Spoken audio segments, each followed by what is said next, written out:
अन्य समाचारों वडोदराना गंभीरा ब्रिज पर फसायेला टेंकरना मामले टेंकरना नीचेना भागमां हवा भरीने प्रथम बलून तैयार કરી દેવાયું છે।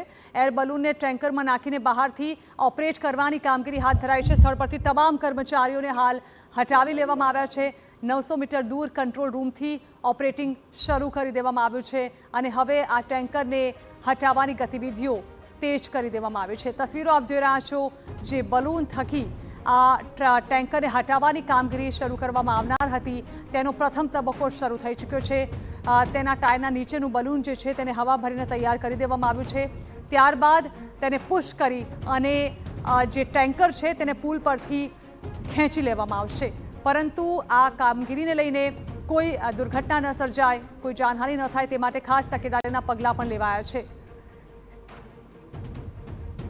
શરૂ કરી કામગીરી છે તે કહી શકાય કે સામેની સાઈડથી કંટ્રોલ રૂમ ઊભો કરવામાં આવ્યો છે, ત્યાંથી શરૂ કરી દેવા કામગીરી છે તે કહી શકાય કે સામેની સાઈડથી કંટ્રોલ રૂમ ઊભો પર છેલ્લા ઘણા સમયથી લટકતી જે ટેન્કર છે ખૂબ ચર્ચામાં રહી છે। દ્રશ્યોમાં સીધું બતાવું કે એક્સક્લુઝિવ TV9 ગુજરાતીના દ્રશ્યો કે જ્યાં હવે જે ઓપરેશન છે તેને છેલ્લા એટલે અંતિમ મોડની અંદર લઈ જવામાં આવ્યું છે। જે બંને એરબેગ છે તે ભરી દેવામાં આવી છે। અત્યારે જે પોઝિશન છે અમે તમને TV9 ગુજરાતીના એક્સક્લુઝિવ દ્રશ્યોથી બતાવી રહ્યા છે કે બંને એરબેગ તૈયાર છે અને આ જે ટ્રક છે તેને પાછળના જે 900 મીટરના જે દોરડા છે તેના દ્વારા ખેંચવામાં આવશે। જે 4 જેટલા કહી શકાય કે ડ્રોન છે તેની મદદ દ્વારા કંટ્રોલ રૂમથી તમામ નિરીક્ષણ કરવામાં આવી રહ્યું છે। જે ટેન્કર છે તે પણ લગભગ 3 કે 4 ફૂટ જેટલી આ જે ટેન્કર છે તે ઊંચી થઈ ગઈ છે। દ્રશ્યોમાં ખૂબ સ્પષ્ટ દેખી શકાય છે કે જે સમગ્ર ઓપરેશન હતું ને જે રીતના વાત કરવામાં આવી હતી કે કોઈ પણ કર્મચારી જ્યારે આ ઓપરેશન અંતિમ ચરણમાં હશે ત્યારે ત્યાં સ્થળ પર કોઈને ઊભા નહીં રાખવામાં આવે, તે જ પ્રકારના આ સીધા દ્રશ્યો છે કે અત્યારે કોઈ પણ વ્યક્તિને ત્યાં સ્થળ પર ઊભા રાખવામાં નથી આવ્યા અને માત્ર ને માત્ર કંટ્રોલ રૂમ દ્વારા જ આખી જે ટેન્કર છે તેને બહાર કાઢવાનું ઓપરેટિંગ કરવામાં આવી રહ્યું છે। જે બંને એર બલૂન છે તેને કમ્પ્લીટ ટ્રકની નીચે મૂકી દેવામાં આવ્યા છે અને જોઈ શકાય છે દ્રશ્યોમાં કે જે બંને એર બલૂન છે તે બિલકુલ હવાથી ભરાઈ ગયા છે અને હવે લગભગ આ જે ટ્રક છે તેને થોડીક ક્ષણોમાં પરત ખેંચી લેવામાં આવશે।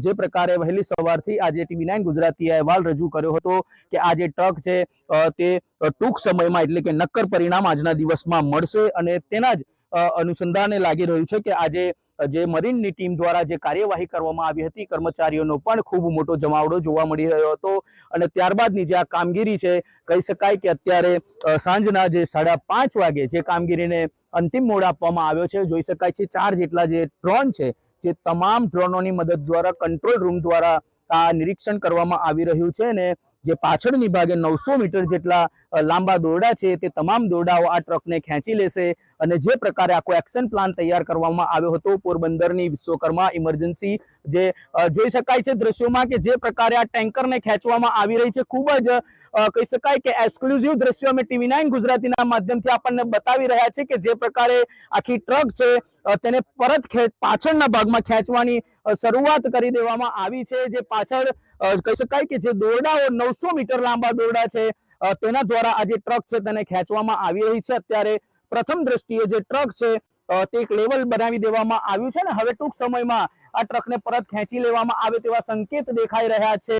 જે પ્રકારે આજે વહેલી સવારે TV9 ગુજરાતી એક અહેવાલ રજૂ કર્યો હતો કે આજની જે કામગીરી છે મરીન ઇમરજન્સીની ટીમની અને તેમાં પણ કર્મચારીઓનો ખૂબ જમાવડો છે તેને લઈને આજે ચોક્કસથી નક્કર પરિણામ આવી શકે છે અને તે જ પ્રકારના દ્રશ્યો આજે સામે આવી રહ્યા છે કે જે પ્રકારે આ જે ટેન્કર છે તેને બહાર કાઢવાની જે તૈયારી છે કરી દેવામાં આવી છે। બંને એરબેગ જે છે તે ફૂલી ગઈ છે અને તેમાં એર ભરી દેવામાં આવી છે। અત્યારે જે કંટ્રોલ રૂમ દ્વારા 3 જેટલા ડ્રોનની મદદથી આ જે ટેન્કર છે તેની પર નજર રાખવામાં આવી રહી છે।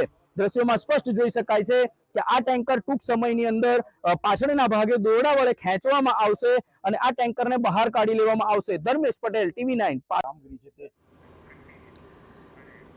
તો આપે જોયું કે કઈ રીતે હાલ બલૂન ટેકનોલોજીનો ઉપયોગ કરીને ટેન્કરને થોડું ઊંચું કરવામાં આવી રહ્યું છે, ત્યારબાદ તેને બ્રિજની સમાંતર લાવવામાં આવશે અને ત્યારબાદ તેને ખેંચી લેવામાં આવશે।